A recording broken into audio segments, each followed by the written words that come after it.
Мы очень рады быть в Якутске. Слава Богу, мы не теряем ощущение, что мы здесь бываем более-менее постоянно. Это третий приезд мой. А если еще вспомнить о приезде балета, коллектива всего балетного, то это 4 приезда за где-то 8 лет. 9-8 лет, это первый раз назад мы были здесь. Я считаю, что это очень хороший и очень толково реализуемый план, который мы обсуждали и с самых первых шагов. Вот, хочу сразу сказать, что у нас очень хорошие отношения с Егором Афанасьевичем и со всеми, кто работает в его команде. И у нас очень крепкие связи с нашей знаменитой компанией «Лароса». И руководство «Лароса» традиционно входит в попечительский совет Мариинского театра. Вот мы осуществляли акции не только здесь, не только в России, но и в Америке, и в Европе. У нас, я могу сказать, довольно обширное сотрудничество и успешное, и многолетнее. Вот поэтому сегодня мы оказались здесь, это удачно очень получилось. Мы имели возможность лететь из Петербурга на Владивосток, где завтра буквально уже открывается очень крупный фестиваль, который мы организовывали очень тщательно. Этот фестиваль будет, мне кажется, делать более разнообразной всю культурную программу для как минимум 5 стран этого важного региона. Естественно, Россия, но и Китай, и Южная Корея, и Япония, и Монголия представлена. И надеюсь, что и даже в Северной Корее мы найдем возможность приглашать молодежь. Но фестиваль будет масштабным, большим, и он пройдет в первый раз. Участвуют там и американцы, и европейцы, но акцент сделан на, конечно, выступления молодежи и знаменитых артистов из вот перечисленных мною стран. Я считаю это очень важным. Я знаю, что вы очень успешно провели игры только что. Об этом очень много говорилось по всем каналам телевидения, так что даже при нашей занятости мы обратили внимание на то, что здесь имел место такой успешно проведенный грандиозный праздник юношества, детворы. Это отличная новость. Ну а мы своим таким концертным исполнением внесем еще одну, кажется, краску, тоже очень жизнерадостную, потому что опера комическая. Оперу написал величайший русский композитор Сергей Сергеевич Прокофьев. Она никогда не звучала в Якутии. Привезли мы очень хороших артистов. Думаю, что публике должно быть интересно. Валерий Бесалович, телеканал «Культура». Поближе? Обычно Пожалуйста, поближе. Обычно фотографы командуют. Да. Встань так, Да. повернись туда, сесть, встать, отойти. Такой вопрос. Скажите, пожалуйста, вы много путешествуете и по миру, и по стране, да, по России. Как вы можете характеризовать музыкальный уровень в наших регионах? Я могу сказать, что у нас есть действующее соглашение с огромным регионом, с вашей республикой. Мы принимали не раз ваши творческие коллективы. Хочется, чтобы здесь динамично пошли процессы,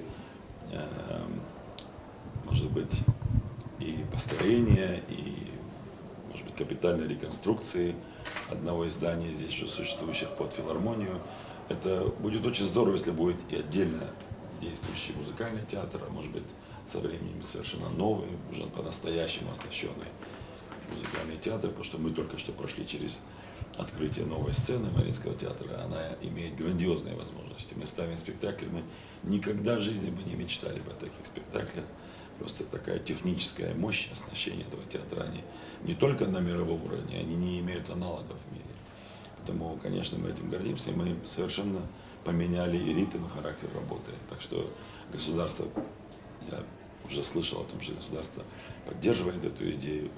Вот, если здесь будет новый театр и будет активно действующая филармония, то я обещаю, что и наши силы будут задействованы, и взаимодействие коллектива будет более насыщенным. Потому что площадка – это иногда решающий элемент в любом соглашении.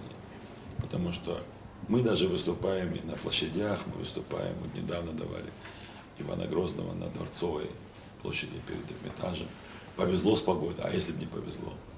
Значит, наше предложение, так сказать, которое так выглядело красиво в дни форума экономического, дать такой вот концерт для десятков тысяч людей. Пришли там 40-50 тысяч людей пришли. Но мне кажется, что вы всегда зависите от фактора погоды, от везения. Когда у вас свой мощный театр или филармонический зал с хорошей акустикой. Акустика тоже решающее значение имеет. Тут, если нужна будет наша помощь, точно поможет, потому что у нас тут большой опыт и очень удачный опыт. У нас опыт, я бы сказал, не только в масштабах России, но и в мировом культурном пространстве. Очень немного аналогов тому, что сейчас создано в Петербурге. И исторический театр, и грандиозный новый театр, и концертный зал, и 4 камерных зала.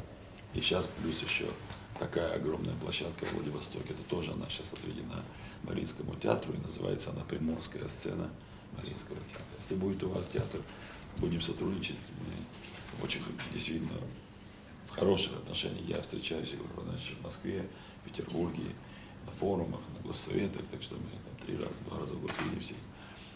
Я от него узнаю, как идут дела. Но мне очень приятно, что такой двойной, тройной даже обмен между компанией «Лароса» и правительством республики. И в центре внимательно следят.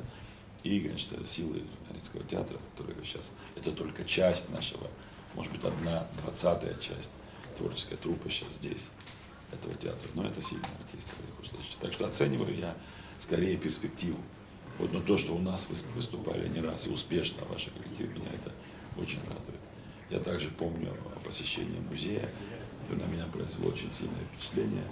Мы с тогдашним министром культуры Борисовым провели там 1,5-2 часа. Это очень сильное впечатление было. Это и этнографическое, и историческое, и национальная, мне кажется, площадка, которую, мне кажется, каждый, кто хочет познакомиться с историей этого края, должен посетить. Я мечтал бы попасть даже сегодня туда, если вообще возможно, но нам надо будет лететь сразу в Владивосток сегодня же. И завтра уже там выступление, даже 2, по-моему. Извините, а вот как вам кажется, Валерий Абисалович, государство сейчас оказывает должную поддержку культуре, ну, вот, в частности, развитию музыкальной культуры в России, в регионах? Как вы считаете? Мне кажется, государство оказывает громадную поддержку. Вопрос, как распределить эту поддержку. Какие коллективы сегодня, безусловно, достойны большой поддержки, и что они делают для того, чтобы подтвердить. Вот это самое, пожалуй, напряженное, самое главное, потому что могут быть и обиды, могут быть и жалобы, но сегодня каждый коллектив, даже небольшой коллектив, должен задаваться вопросом, а как мы работаем сегодня?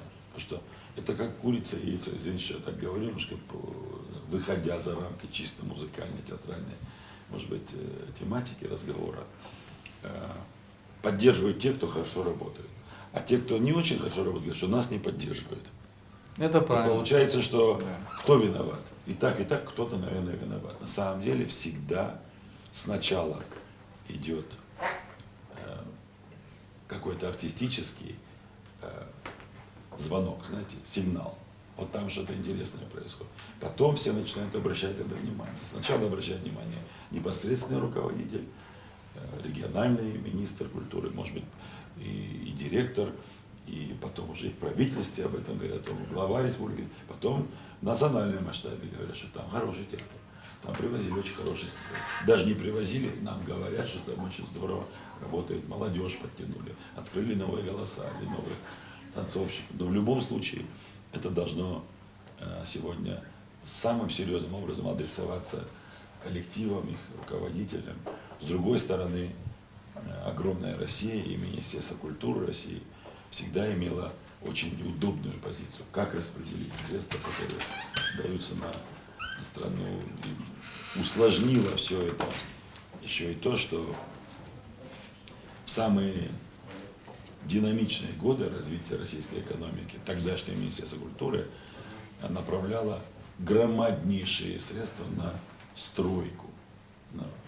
Понятно, что Большой театр, Мариинский театр, национальная гордыня, святыня, это символы нашей культуры. Но тогда возникло ощущение непропорционального распределения, что вот 2 гигантам очень много, но артисты не видели этих денег. Это деньги видели те, кто их осваивали. Да? И они увидели огромные деньги, огромные, чрезмерно. Та же самая ситуация сейчас со стадионом, например, в Санкт-Петербурге. Это уходит за рамки нашего разговора, но просто чтобы вам было понятно, что мы тоже не смотрим на эту важнейшую проблему, значит так вот, черное или белое. Либо нам дают много денег, либо нас не любят и не поддерживают. Да, нас поддерживают, а мы так много работаем, что даже огромная поддержка кажется недостаточно щедрой, потому что, да, мы даем более 1000 выступлений в год. Значит, заслуживаем мы такую поддержку. А какие-то другие театры также поддерживаются, как мы, дают 200.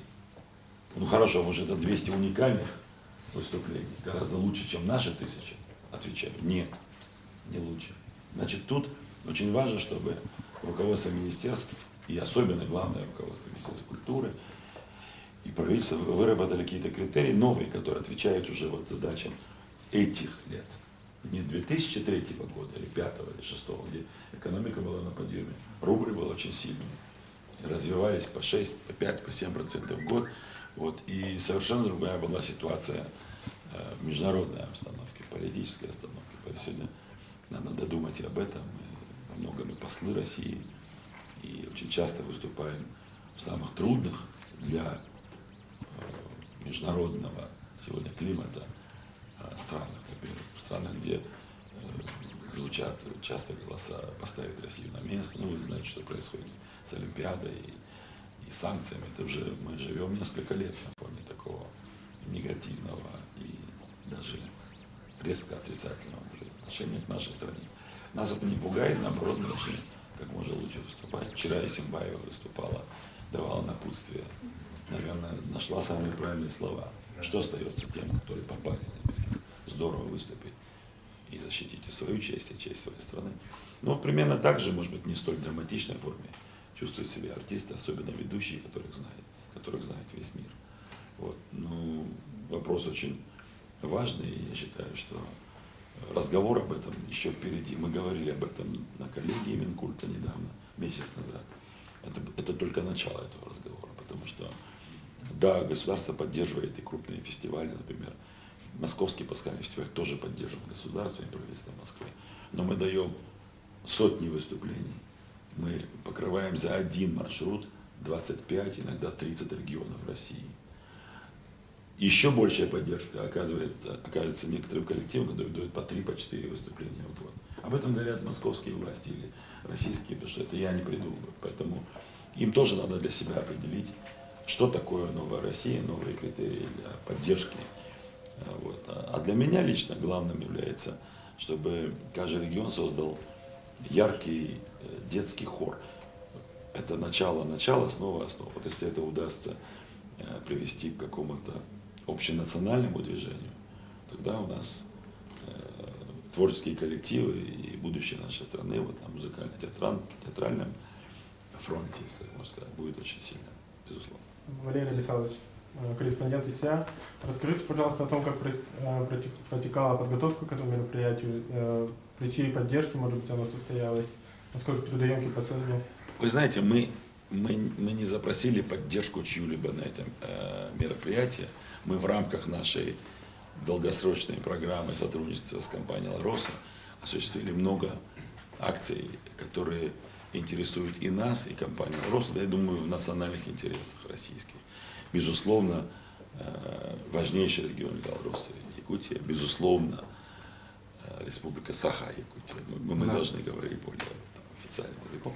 Безусловно, для нас это вызывает тоже и неподдельный интерес, и иногда даже в сложных временных. Например, вчера мы закончили концерт в полночь, и через 1,5 часа уже сидели в самолете. Мы прилетели часа 2,5 назад, и сейчас дадим огромный трудный спектакль. Это физически непросто для нас, непросто. И я считаю, что тут надо благодарить коллектив Мариинского театра. Это высокосознательный и очень энергичный, с огромной ответственностью подходит к своему назначению. Каждый артист. И наш недавний полет в Пальмиру тоже показал всему миру, что такой достаточно отважный коллектив был способен на такой поступок. Это был поступок очень мужественный. и непростой, и небезопасный. Мы не будем этого часто делать, это не надо делать никому, это рискованно, но в той ситуации, в которой оказались уже очень многие страны в мире, и то громадное непонимание и диспропорции в освещении всего, что происходит и в Сирии, и вообще в этих многострадальных странах.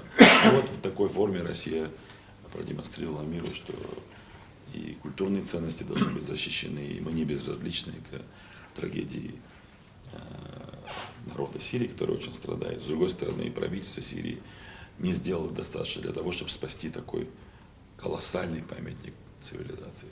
Это они ведь вольно-невольно приходится об этом говорить. Это они позволили уничтожить там почти все. Вот. Мы же охраняем свои памятники. Мы же не даем, не представляем себе, что кто-то нападал на наши храмы и разрушали. Поэтому вот у них там сложнейшая ситуация, но они, к сожалению, войдут в историю как политики, которые позволили этому случиться. Так что я тут не с комплиментами туда лично вот я летал. Когда я увидел, что там произошло, это очень страшно. Вот. Я думаю, что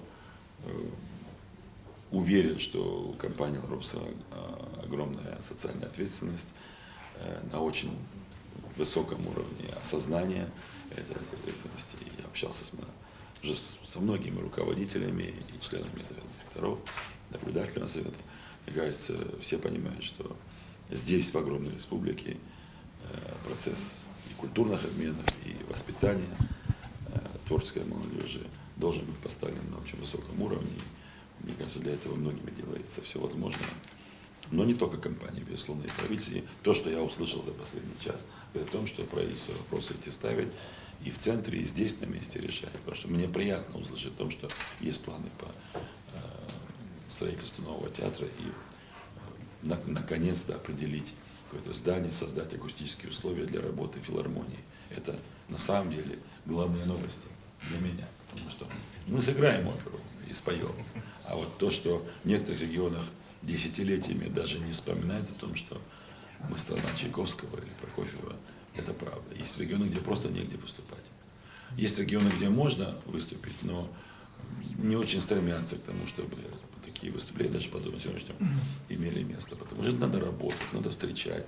Это хлопоты. Не все любят хлопоты. Ждут команды, чуть ли не из Кремля. Команда будет, пойдут на вокзал встречать коллектив Мариинского театра. Это плачевное состояние дел. В нескольких регионах таким образом даже вот умудряются поступать. Но мы в год 30-35 регионов покрываем. Каждый год. И при таком графике, и при такой поддержке всего попечительского совета Мариинского театра требуется только одно. Колоссальная отмобилизованность всего коллектива, высокий запас сил, потому что это очень, очень утомительно. Очень утомительно.